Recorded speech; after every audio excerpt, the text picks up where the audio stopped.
Ер нь тэгээд цаашдаа бол энэ жагсаалт гэж юу юм бэ гэдгийг сайн бодмоор юм байна. Намынхаа шийдвэрийг бол хатуу баримталдаг байж чадах хүмүүсээ бол парламентод оруулж иж улс төрийн нам бодлогоо хатуу барих юм байна. Тэгэхгүй бол жагсаалтаар орчоод эн чинь одоо зүгээр намынхаа нэрээр л гишүүн болцсон хүмүүс шүү дээ. Надаас ихсүүлээ тийм ээ. Тэгээд намынхаа нэрээр гишүүн болчоод тэгээд намынхаа бодлогыг сөрөөд ямар нэгэн байдлаар ажиллана гэдэг бол энэ их буруу жишг. Цаашдаа ч их буруу болох байх. Тэр тойргоо сонгогдоо гараад ирсэн хүмүүс бол сонгогчдынхоо эрхийг хамгаалаад ер нь улс төрийн хүн бол байнга ярьдаг биш шүү дээ тийм ээ. Зарим үед амаа амьддаг, зарим үед дуурдаг тийм. Гэхдээ нам маань юу бодож байна вэ?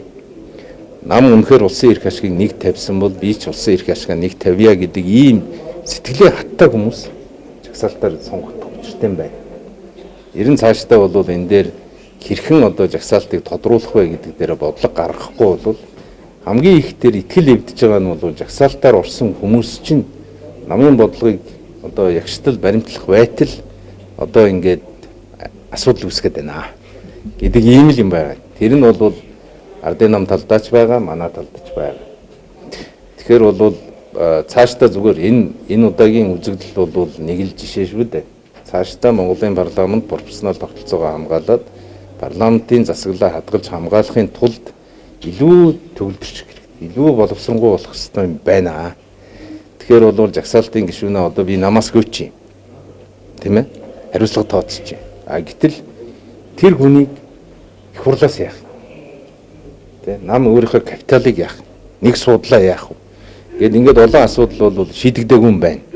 Тийм учраас энэ дээрээ бол цаашдаа шийдлээ гаргаад явах нь зүг байхаа гэж бодож байгаа. Нам одоо засгаас гарсныхаа дараа юу гэдэг зарим гишүүд нь тусдаа одоо шинэ нам байгуулад явах юм бол шинээр байгуулагдсан засгийн газарт одоо хамтарч ажиллах болно. Энэ одоо улс төрийн боломжийг нээлттэй үлдээж байна гэдэг мэдээлэл гарсан. Энэ дээр наадах ч юм бол ардчилсан намыг хуваах гэсэн чулуу аялт.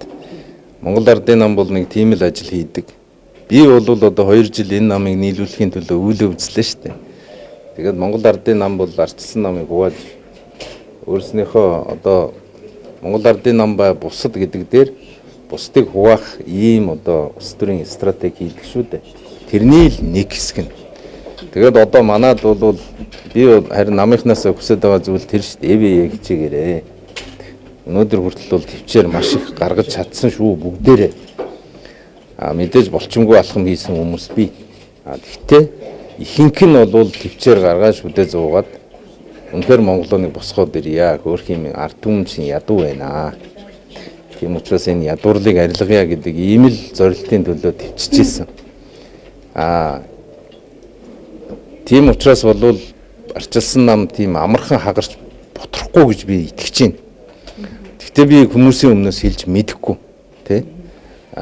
Би тэрийг бол нам дотроо байнга яриад явна. Ойлгомжтой.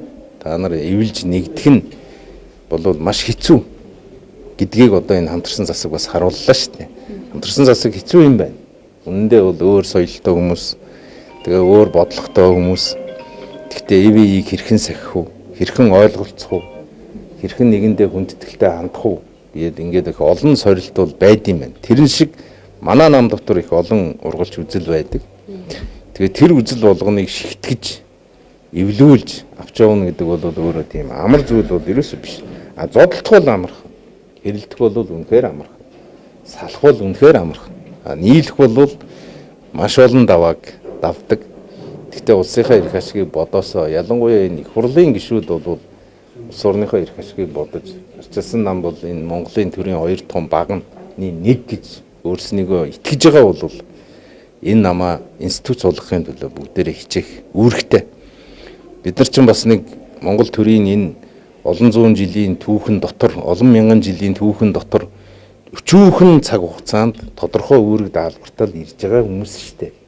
Энэ цагийн арчилсан намынхны үүрэг бол энэ намыг бойжуулах, энэ намыг институт болгох, энэ ядуурлаас энэ улсыг гаргах. Ийм л үүрэгтэй болов уу гэж би хувьдаа боддог юм. Энэ үүргээ нэр төртөө биелүүлэх л учиртай.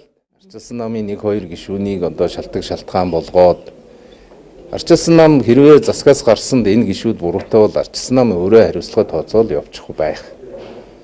Тэр хариуцлагыг ардын нам тооцдог ч зүйл биш.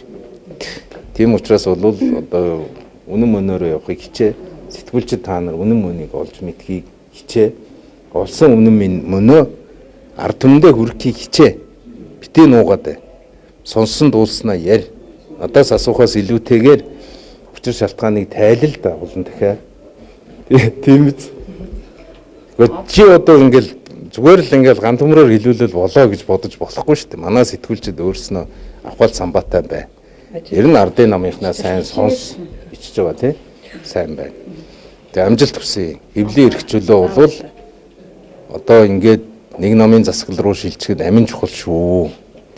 Ер нь бол хэвлэлийг худалдаж авдаг, боомлдог ажлыг одоо нэг нам дангаараа засаглахаараа хүчтэй хийж эхэлдэг тийм ээ. Тэгээд энэ үед бол бид нар хэвлэлийнхнийгаа хамгаалах, өмгөөлөх талд нь байх, хэвлийн эрхчлөөний хуулийг сайн хууль гаргах, Монгол хүн үгээ хэлдэг эрхтэй байх үед бол үнэн мөн бол тодорхой болно. Үг хэлэх эрхэл хаалгачих юм бол худал хуурмаг ертөнцид бид нар автнаа. Тэгээд өнөөдөр бол Содбаатар дарга бол маш бүдүүлэг мэдээлэл хийсэн. Монголын улс төр ийм бүдүүлэг мэдээлэл дахин битгий гараасаа л гэж хүсмээр баярлалаа. Өнөөдөр одоо танаа намын бүлэг хурлын за бас Батлын улс төрийн зөвлөлийн төр хуралдах гэж шиг байна. Энэ дээр ямар одоо намын даргатаас хариуцлагын асуудал. Би бол намын даргын ажлаа өгнө штэ. Тэгэхээр намын даргын ажлыг хэрхэн шилжүүлэх вэ? Хизээ хурлаа хийх вэ гэдэг ийм л асуудал яригдэн штэ. Би одоо ингээд засаг байгуулчаа засаг нь унчаар намын даргаараа үлдэх надад ийм ямар сэтгэл зүй болоод сонирхол алга. Миний хувьд бол энэ намыг эвнэгдэлтэй болгоё, босгоод ирье. Дээр нь хүний нөөцийг нь сайжруулах, дээр нь улс орноо давхар босгоод авъя гэж хүсэж зөндөө хараалгаж, зөндөө доромжлууд зүтгэлээ штэ. Би Монгол Ардын намын дарга оюун эрдэнэд итгэжсэн. Монгол Ардын намын энэ залуу үед бол итгэжсэн. Тэ. Хуучвал бид нар бол зөндөө нийлсэн, салсан энэ түүх бол одоо үе таалга хаацсан байх гэж найдаж исэн. 8 жил засаглахтаа Монгол түмний амьдралын тухай арай өөрөөр ойлгодог болов уу гэж болцсон болов уу гэж те засаглаад бардгүй юм байна гэдгээ ойлгоцсон болов уу гэж найдаж исэн. Харамсалтай нь өөр зураг явж байна. Тийм учраас бол би хариуцлага хүлээнэ. Би өөрийнхөө итгэлийг бол одоо энэ мөчид ингээд тасалж байна. Дараагийн намын дарга бол арчилсан намаа эвтэй, нэгдэлтэй, хүчтэй байх тал дээр илүү их тийм ур ухаан гаргадаг хүн гарч ирээсэй л гэж хүсэж байна.